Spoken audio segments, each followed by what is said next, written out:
Hello guys, welcome back to our channel SSC aspirant Taruna. कैसे हैं आप सब? आई होप आप सब अच्छे होंगे और आपकी प्रिपरेशन बहुत अच्छे से हो रही होगी। बहुत अच्छे से प्रिपरेशन कर रहे होंगे आप लोग। और फर्स्ट ऑफ ऑल मैं आपसे सॉरी बोलना चाहता हूँ कि वीडियोस नहीं आ रही थी। उसके पीछे कुछ फैमिली रीजंस थे, कुछ पर्सनल रीजंस थे, जिसके कारण मैं वीडियो नहीं बना पा रहा था। Sorry for that. एंड अब से वीडियो जो है वो आपको मिलती रहेंगी। तो आज हम जो टॉपिक स्टार्ट करने जा रहे हैं वो हिस्ट्री का टॉपिक है, स्टोन एज है। एंड इससे आपको क्वेश्चंस दिख जाते हैं, पेपर में देखने को मिल जाते हैं। चाहे वो आप एसएससी दे रहे हो, चाहे वो आप आरआरबी का एनटीपीसी दे रहे हो, तो आपको ये क्वेश्चंस देखने को मिलेंगे। ठीक है। अब ये जो टॉपिक है, इसको स्टार्ट करने से पहले मैं आपको बता देता हूँ कि हिस्ट्री जो टॉपिक होता है वो थोड़ा सा सबको पसंद नहीं होता है। ठीक है। बट अगर हमें पेपर क्रैक करना है तो हमें हर सब्जेक्ट पढ़ना पड़ेगा। ठीक है। प्लस ज़्यादा डीप स्टडी नहीं करनी है हमें सिर्फ वो चीज़ पढ़नी है जो हमारे एग्जाम पॉइंट ऑफ व्यू से रिलेवेंट है, जो हमारा जिससे हमारा एग्जाम क्रैक हो जाए। हमें सिर्फ उतनी चीज़ लेनी है, हमें सिर्फ उतना ही पढ़ना है। देखो, ज़्यादा डीप पढ़ोगे आप तो उसमें आपका जो टाइम है वो ख़राब होगा, प्लस आपको कन्फ्यूजन बहुत होगा। तो आज हम जो पढ़ने जा रहे हैं वो है आपका स्टोन एज पढ़ने जा रहे हैं। स्टोन एज में हम आज दो ही चीज़ें कवर करेंगे, एक पेलियोलिथिक पढ़ेंगे और एक मीजोलिथिक पढ़ेंगे। ठीक है। नियोलिथिक हम बाद में पढ़ेंगे। पेलियोलिथिक, अब स्टोन एज की बात हम कर रहे हैं। तो स्टोन एज ऑब्वियस ही बात है, स्टोन एज है तो उस समय पर सिर्फ और सिर्फ स्टोन ही हमारे मतलब उस पूरे एज में या उस पूरे टाइम पीरियड में हम स्टोन का ही यूज़ करेंगे। उस स्टोन से हम अलग अलग चीज़ें बनाएंगे। ठीक है। और उन स्टोन्स का ही यूज़ करके हम क्या करेंगे, अपनी लाइफ में आगे बढ़ेंगे। बेसिकली हमें इतना याद रखना है। तो स्टोन एज में आप क्या देखोगे, स्टोन एज में आप अलग अलग 3 डिफरेंट पीरियड्स देखोगे। एक पढ़ते हैं हम लोग पेलियोलिथिक, एक पढ़ते हैं मीजोलिथिक और एक पढ़ते हैं नियोलिथिक। ये तीनों जो पीरियड हैं इसमें हम लोग स्टोन का यूज़ करेंगे और मल्टीपल चीज़ों के लिए यूज़ करेंगे।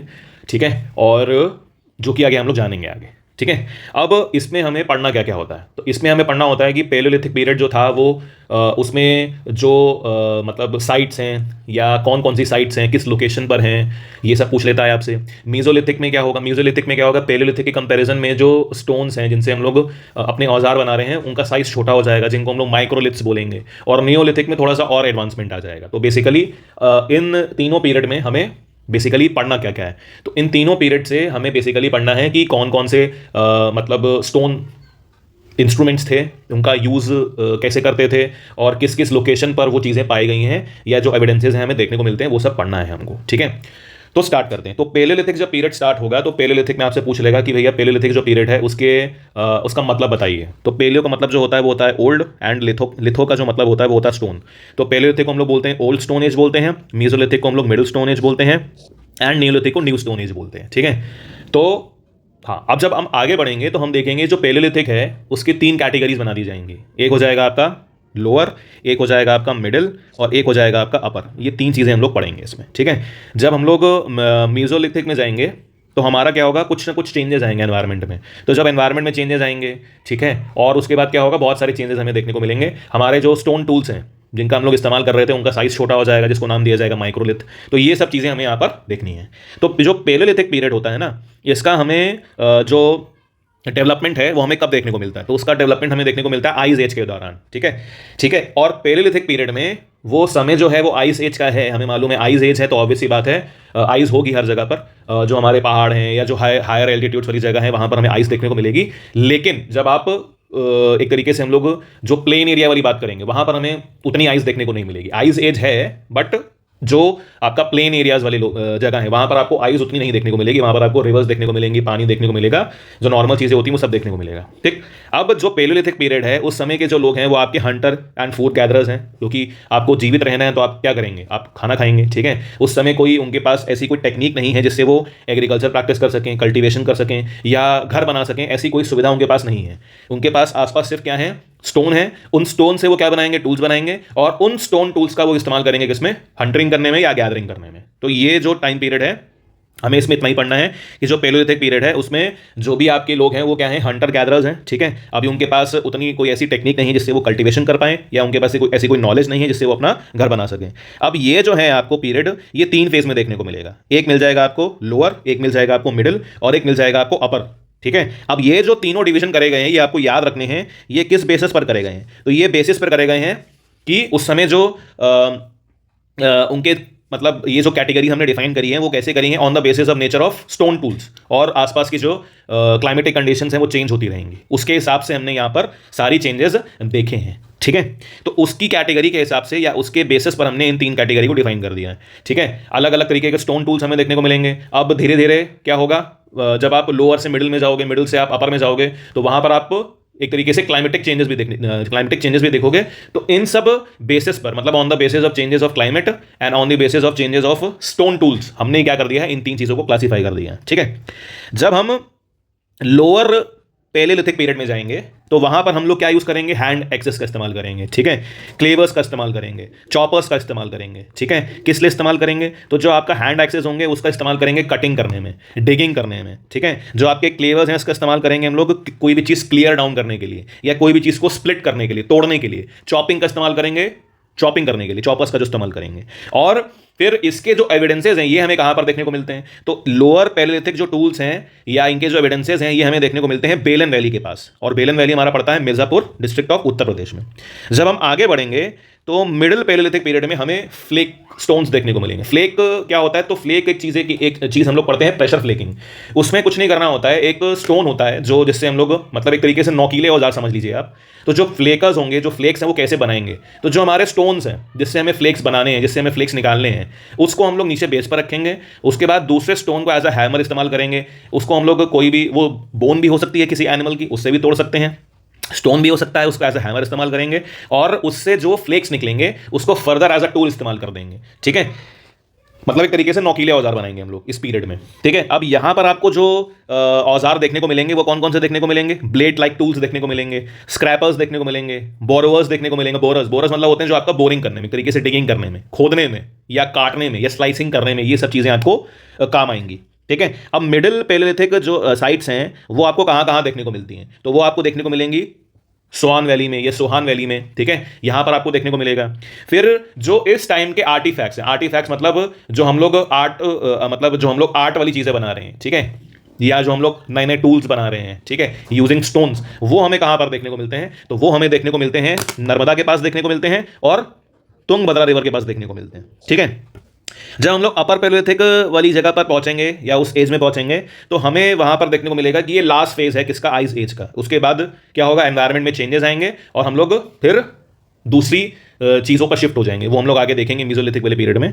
तो यहां पर क्या होगा कि ये लास्ट फेज होगा एक तरीके से आइस एज का, और यहां पर हमें फ्लिंट स्टोन्स देखने को मिलेंगे। अब फ्लिंट स्टोन्स कौन से होते हैं, तो फ्लिंट स्टोन्स आप समझ लो ऐसे स्टोन हो गए जिससे आप आग निकाल सकते हैं, जिनको आप अगर उन दोनों स्टोन्स को आप मतलब एक तरीके से कांटेक्ट में लाओगे या एक दूसरे को रगड़ोगे उन स्टोन्स को आप, तो उस स्टोन से आप क्या निकाल सकते हैं, आग निकाल सकते हैं। तो मतलब हम ये देख सकते हैं कि अपर पैलेलिथिक पीरियड में ये फायर से इनकी थोड़ी बहुत जान पहचान हो जाएगी, ये फायर को देखना स्टार्ट कर लेंगे। ठीक है, और मतलब आपसे पूछ सकता है कि अपर पैलेलिथिक पीरियड में हमें क्या देखने को मिला, तो हमें फ्लिंट स्टोन्स देखने को मिले और मॉडर्न टाइप्स ऑफ मेन देखने को मिलेंगे आपको। मॉडर्न टाइप्स ऑफ मेन मतलब होमो सेपियंस देखने को मिलेंगे आपको। ठीक है, और क्या देखने को मिलेगा, तो आपको रॉक शेल्टर पेंटिंग्स देखने को मिल सकती हैं। कहां पर देखने को मिल सकती हैं, तो भीमबेटका केव्स में देखने को मिल सकती हैं। ठीक है, तो ये आपको याद रखना है कि जैसे हम लोग ने ऊपर देखा कि जो आपके लोअर है, लोअर के एविडेंस कहां पर देखने को मिलते हैं, मिडिल के एविडेंस कहां पर देखने को मिलते हैं, और सिमिलरली हम लोग देखेंगे कि अपर पैलेलिथिक जो एज है उसके एविडेंसेस हमें कहां पर देखने को मिल सकते हैं। और यहां पर एक वर्ड लिखा हुआ है ब्यूरिन्स। ब्यूरिन्स जो होंगे वो एक तरीके से ऐसे पत्थर या ऐसे हम लोग टूल्स बनाएंगे जिसका इस्तेमाल हम लोग करेंगे जो सॉफ्ट स्टोन्स होते हैं उनके ऊपर एंग्रेविंग करने के लिए, एक तरीके से रॉक पेंटिंग्स करने के लिए भी हम लोग उसको इस्तेमाल कर सकते हैं। फिर आपको एक चीज़ और याद रखनी है कि जितनी भी पैलेलिथिक साइट्स आप देखोगे वो आपको हमेशा मतलब भारत के हर कोने में देखने को मिलेंगी, लेकिन कहां पर देखने को नहीं मिलेंगी, तो आपसे ऐसे भी पूछ सकता है, तो ये आपको alluvial plains of Indus and Ganga में नहीं देखने को मिलेंगी। ठीक है, अब आगे बढ़ते हैं। अब हम लोग कुछ साइट्स पढ़ेंगे, ये साइट्स का नाम पूछ लेता है और लोकेशन पूछ लेता है। तो ये आपकी कुछ पैलेलिथिक साइट्स हैं। इन पैलेलिथिक साइट्स पे आपको नाम याद रखना है, और क्या पता ये भी पूछ ले कि ये किस पीरियड से बिलोंग कर रही है, लोअर मिडिल अपर, तो ये भी पूछ सकता है। एक आपको याद रखना है, पाटने महाराष्ट्र में पड़ता है, यहां पर हमें ऑस्ट्रिच के एग शेल्स देखने को मिले। तो आपसे पूछ लेगा ऐसी कौन सी पैलेलिथिक साइट है जहां पर हमें ऑस्ट्रिच के एग शेल्स देखने को मिले तो आप बता देंगे पाटने, और ये लोअर पैलियोलिथिक साइट है। उसके बाद है हुंगसी। हुंगसी में आपको देखने को मिलेगा हैबिटेशन कम फैक्ट्री साइट्स। अब हैबिटेशन कम फैक्ट्री साइट का मतलब ये है कि फैक्ट्री मतलब जहां पर हम औजार बनाएंगे, और हैबिटेशन मतलब जहां पर हम रहेंगे। तो हैबिटेशन कम फैक्ट्री साइट का मतलब ये है कि वहां पर हम रह भी रहे हैं और वहीं पर रह के हम अपने स्टोन से टूल्स भी बना रहे हैं। ठीक है, ये हमें हुंगसी में देखने को मिलता है। अब हुंगसी कहां पड़ता है? कर्नाटका में। और यहां पर हमें कुछ एविडेंसेस भी मिले हैं। क्या एविडेंसेस मिले हैं? कि वहां पर हमें वेपन्स देखने को मिले हैं जो कि रेड ब्राउनिश चर्ट से बने हुए मिले हैं। तो रेडिश ब्राउन एक तरीके का पत्थर होता है जिसको हम लोग चर्ट बोलते हैं, और ये भी आपकी लोअर पैलियोलिथिक साइट है। ठीक है, फिर सोआन वैली जो कि भी ऊपर हम लोगों ने पढ़ा, ये भी लोअर पैलियोलिथिक साइट है। बेलन वैली ये भी लोअर है। उसके बाद दिदवाना राजस्थान, ये भी आपका ये अपर है। भीमबेटका आपका जो है वो अपर है। ठीक है, नेवासा ये आपको याद रखना है महाराष्ट्र, ये भी आपका अपर है। उसके बाद अतिराम पक्कम तमिलनाडु, ये आपकी लोअर पैलियोलिथिक साइट है।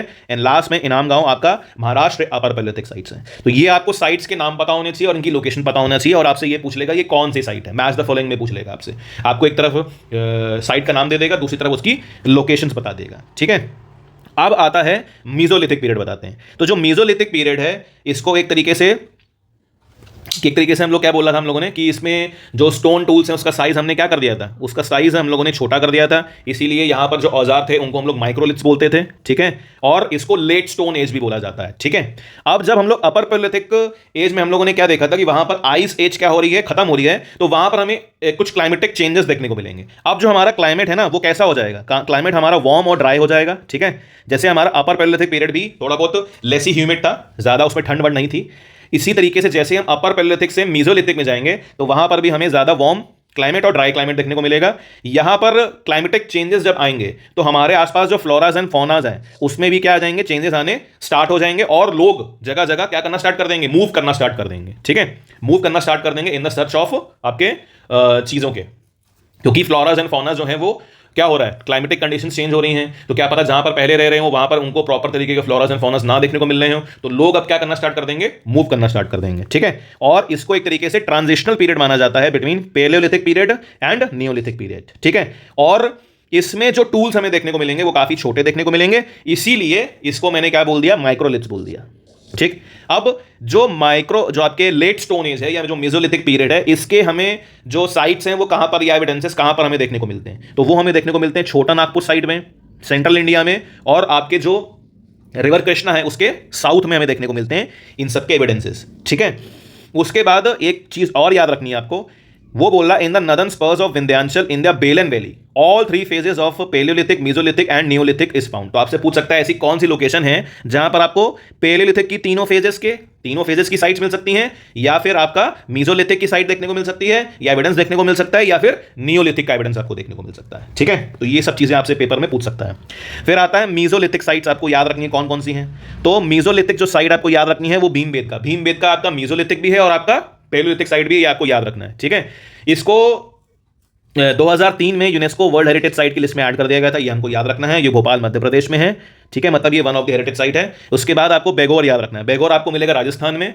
ये पहली ऐसी साइट है जहां पर आपको डोमेस्टिकेशन देखने को मिलेगा। डोमेस्टिकेशन का मतलब है कि हम लोग वहां पर पालतू जानवर पालना स्टार्ट कर देंगे। ठीक है, ये सब देखने को मिलेगा आपको बेगौर में। उसके बाद आदमगढ़ में भी आपको, आदमगढ़ पड़ता है मध्य प्रदेश में, होशंगाबाद डिस्ट्रिक्ट में, नर्मदा रिवर के साउथ पे, यहां पर भी आपको डोमेस्टिकेशन देखने को मिलेगा। ठीक है, उसके बाद चौपानी मांडो, ये आपको याद रखना, ये पड़ेगा आपका उत्तर प्रदेश प्रयागराज के पास। उसके बाद नेक्स्ट आपको याद रखना है लांगनाज आपको मिलेगा आपका गुजरात में। उसके बाद आपको याद रखना है संगन कल्लू। ठीक है, संगन कल्लू आपको याद रखना है, ये पड़ेगा आपका कर्नाटका में। उसके बाद बिरभानपुर, ये आपको याद रखना है, पड़ेगा कहां पर, वेस्ट बंगाल में। और टिन्ने वैली आपको याद रखना है तमिलनाडु में। तो ये कुछ आपके साइट्स हैं जो कि आपको देखने को मिलेंगे कहां पर, डिफरेंट लोकेशंस पर, जो कि मेसोलिथिक साइट्स हैं। और ये मेसोलिथिक पीरियड के हमारे क्या हैं, जो अलग अलग स्टोन टूल्स हैं उनको बताया गया है। तो इसमें हमें सिर्फ और सिर्फ बेसिकली ये याद रखना है कि कौन से टाइप के स्टोन टूल्स हमें देखने को मिले और क्या क्या लोकेशन है वो याद रखनी है। आपके पेपर में बस यही पूछता है, इससे ज़्यादा आपको पढ़ने की जरूरत नहीं है। ठीक है, नेक्स्ट वीडियो में हम लोग पढ़ेंगे नियोलिथिक साइट्स के बारे में पढ़ेंगे। एंड अगर आपको वीडियो अच्छी लगी हो तो ज़रूर इसको लाइक करें, शेयर करें, एंड अपने दोस्तों के साथ भी शेयर करें, एंड चैनल को सब्सक्राइब जरूर करें। एंड आपको ऐसी ही नॉलेजेबल वीडियोस आगे मिलती रहेंगी जो कि आपके एग्जाम पॉइंट ऑफ व्यू से काफ़ी अच्छी हैं। तब तक के लिए tata, take care, have a great day.